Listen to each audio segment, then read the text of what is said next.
double E. That's it. Things you see, it's one day it's gonna be a very nice, good quality food for my plants. No, this is good. Yeah. My chicken was and some turkeys. Have a nice sauce out of it. Bush basil.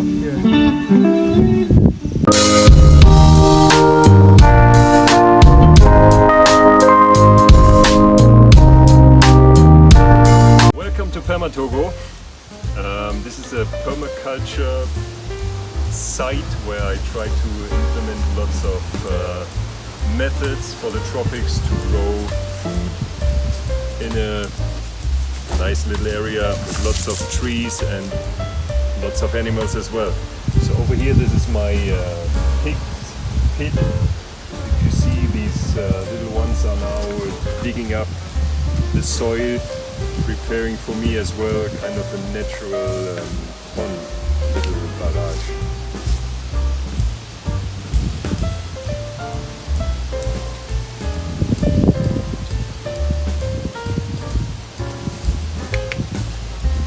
Come here.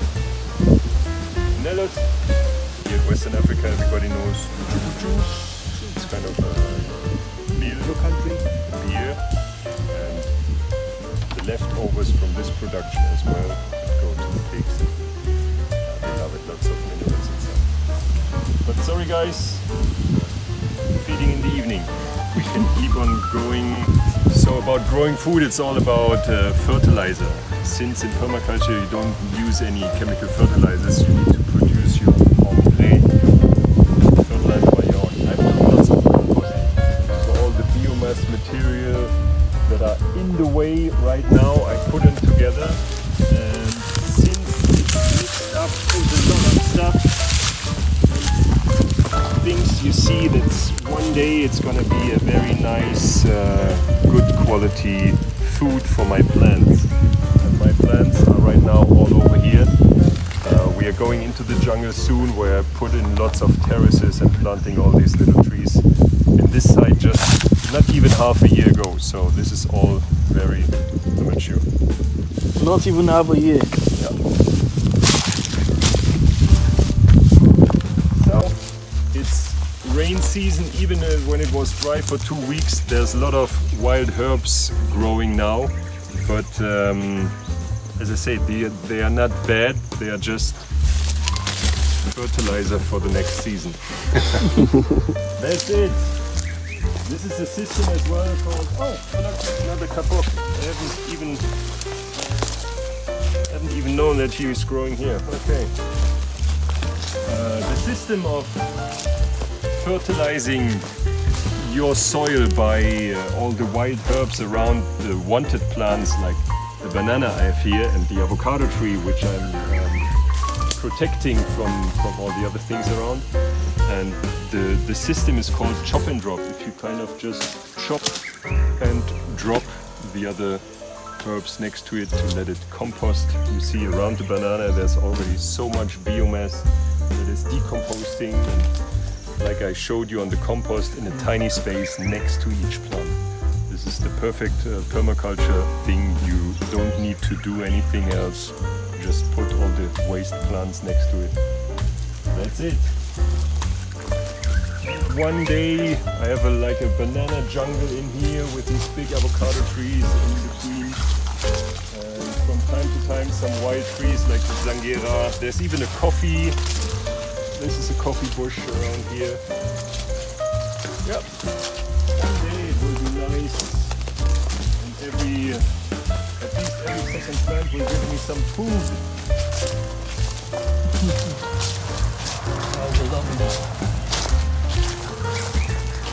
So we're now approaching my huge mango tree, which is unbelievably maybe even 100 years old.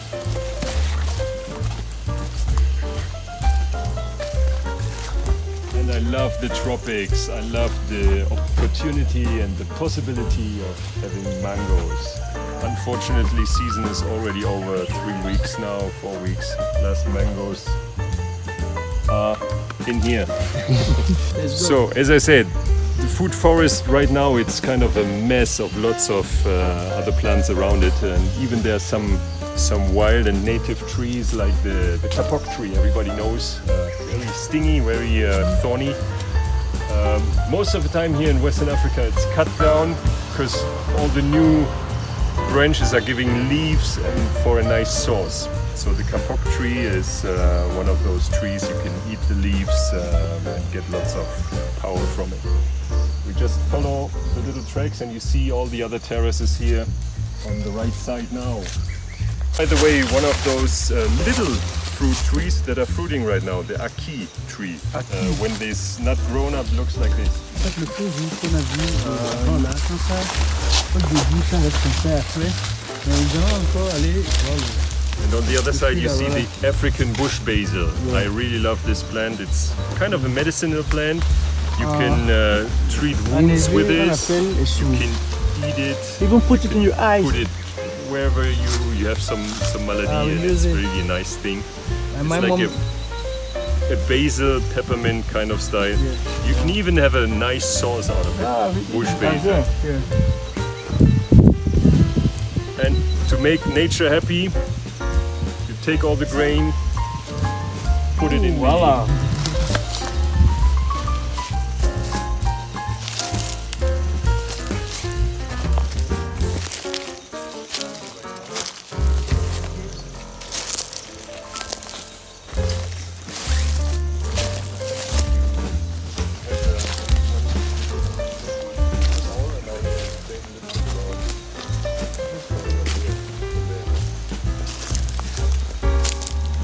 Here, for example, I built a little bassin as well to keep all the wastewater of the farm in here for the bananas to clean it out. And on the other side, I planted lots of wild trees around. Like this is an Iroko tree. I have a Terminalia superba. There's the kapok variety without thorns, and there's even an ebony, so an eben. Yeah. Bois d'ébène. Bois d'ébène, oui. And one day I hope this will be a nice fill-in for this gap in nature, where it's surrounded by avocado trees right now. Want to be nice. And you see the same method. Lots of biomass in here to produce soil fertility. So this is, for me, for example, one of the most important trees for the tropics. This is called the breadfruit tree. In Ewe it's called Edite. Igname de l'arbre, arbre Edite, oui, c'est ça. And this is a tree which can provide food for a whole family. It's going to be huge and producing these green starchy fruits. You can dry, you can fry, you can eat raw when they are really ripe. This is kind of a nice thing. And so this is next to my kitchen. That is why as well I have lots of these basil. There's some other plants that are providing greens, like amaranth as well. Maybe people know, so you can eat the leaves, you can eat the seeds. And this is my kitchen garden with lots of these basil around because I like to use them. Next to it is taro. And then we have some manioc where I'm used to eat the leaves because the leaves are really rich in protein, and the roots for the manioc I just leave left for the pigs. They like to grow the pigs as well. Yeah. By the way, a huge tree in the back. This is a mahogany tree. You always many put left it in this country. Again into so that the alcohol. Yeah. Put it inside. And then. But this is a very strong alcohol then. Yeah. Very brown liquid. Yeah, welcome to my little kitchen garden. Eating some gingembre. A poultry, so my chicken house, and I even have some turkeys. Là, on va dans le poulailler. Poulailler. Le poulailler, avec les... The girls and the boys. Wow. Very beautiful animals as well. One day you will gain about 12 kilo of good meat. Canal bamboo.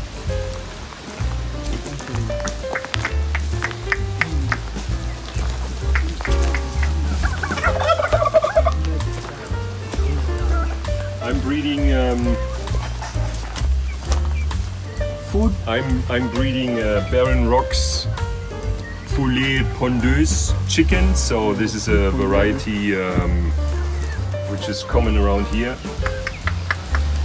and they're not old yet, not enough old to produce eggs, but soon they will do. And this is why there's a chicken house over here. We can have a look inside.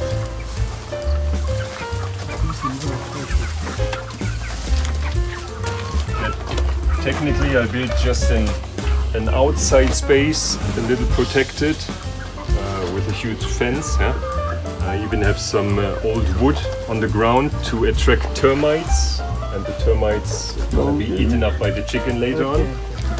And inside it's a little dark, but different ages of chickens. So one will be for the very tiny young ones.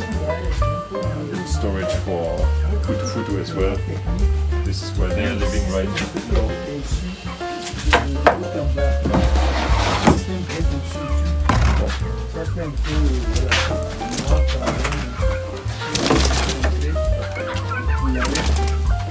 Ça c'est le mâle, un gros mâle.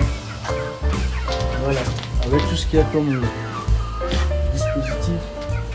He has stability with the termites. They're eating just termites. But the mania, the fumi mania, they are really eating chicken and little ducks. And I already lost 6 turkeys because of this. Wow. And they came in one night. I heard all the turkeys screaming on the other side of the, and I was quite nearly naked into this 10 meters around me, just for me mania, and they covered me, my beard and everything, and I want to protect my dindon, but it was not working out. That's why I needed to leave, I needed to clean myself. But as I said, the chicken house is safe from all the snakes and wild rats and other little, there's a wild cat, mongoose varieties like this. Everybody wants to eat chicken. So as I said, right now mango season is over, avocado season is over, but we are starting into ackee season. This is kind of these red apple kind of shaped fruit where there's a nice nut inside. The Togolese people use it for the nice sauce, but you can even eat it raw like this. We just need to find some fruits that are open. Bringing it down. Yeah, it's on here. I've seen one.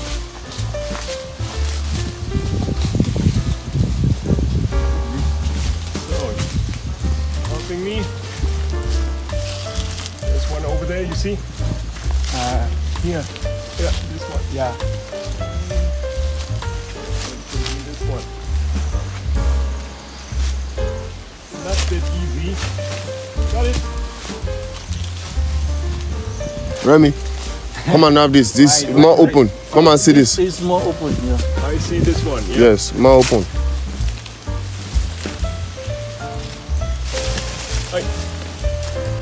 These are incredible. Yeah, perfect. This was a hard one. So guys, whoever never seen the fruit, Ackee fruit?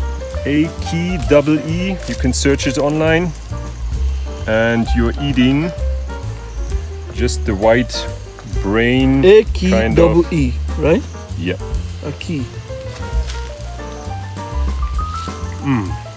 It's nice. a sweet, fatty. It's like a protein source as well. And the fat there? It's a lot of fat in it, like How in many? avocado. Like 15% of fat. what again? Wikipedia will help you. Google Okay. ackee fruit. Alright. Who's Who's gonna try the ackee fruit? As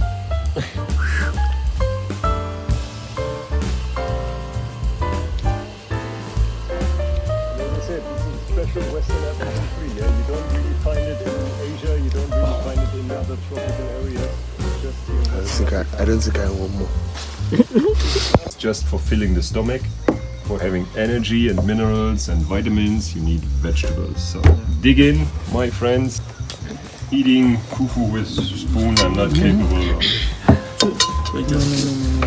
Tu peux terminer ça? Quoi? Tu peux terminer? Pourquoi tu me poses cette question? My God. Ce n'est pas pour manger avec toi, c'est pour manger plutôt avec moi. Sinon, moi, je peux pas terminer ça. Ouais, c'est pour Moi partager, aussi, tu me normalement, demandes ça. c'est trop. Non. It's like What is chou in English? Kale. Kale. Kale? Kale. Kale. Chou, that's the big green thing that's growing Lettuce. here. No, Cabbage. not salad. Cabbage. Cabbage. Cabbage. Cabbage. yeah. That's it, no? Cabbage. Oh. Cabbage. So as I said, now it's cabbage season. We are here in the mountains. Dude, it tastes good. Really? Yeah. It is. Betraf, red bead, you know? No? Red bead, you know. This one. Oh, I don't know. But it lost the color in soup. Yeah. Normally it's very red. I saw it in a salad we ate some days back. Red bead normally is one of the most healthiest legumes. And even the leaves are very healthy to eat. You could be ill because of this.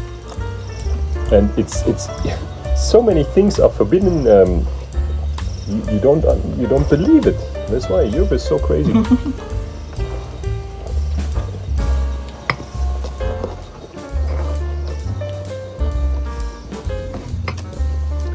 To be honest, in the villages, people doing it from time to time with the chicken.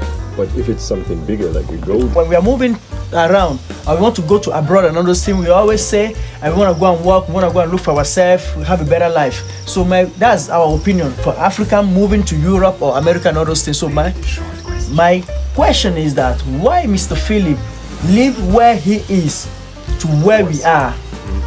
That's a simple question.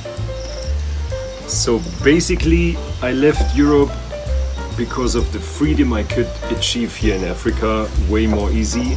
And the freedom for me means freedom to be in nature without freezingly cold, to have the opportunity of creating something out of the soil all year long, because everybody knows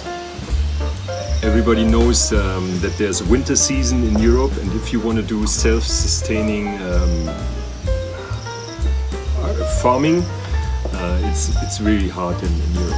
So, and as I explained, I was a traveler for more than 10 years. I discovered Morocco, Mauritania, all the Sahel regions, and to be honest, here in the south of Togo, like the same maybe in the south of Benin, Nigeria, and Ghana and Cote d'Ivoire, it's just the perfect environment for doing permaculture. It's the tropics. Even if there's a dry season, we could live with. It's not a hard life like as all the people in the Sahel region suffer in Africa. So for me, this is paradise. And as I said, on top of this, all the political conflicts that are growing up in this world right now with some misunderstandings and whatever is going on there. I'm hopefully far away from this, so Africa is still free. So the second question is to know how does he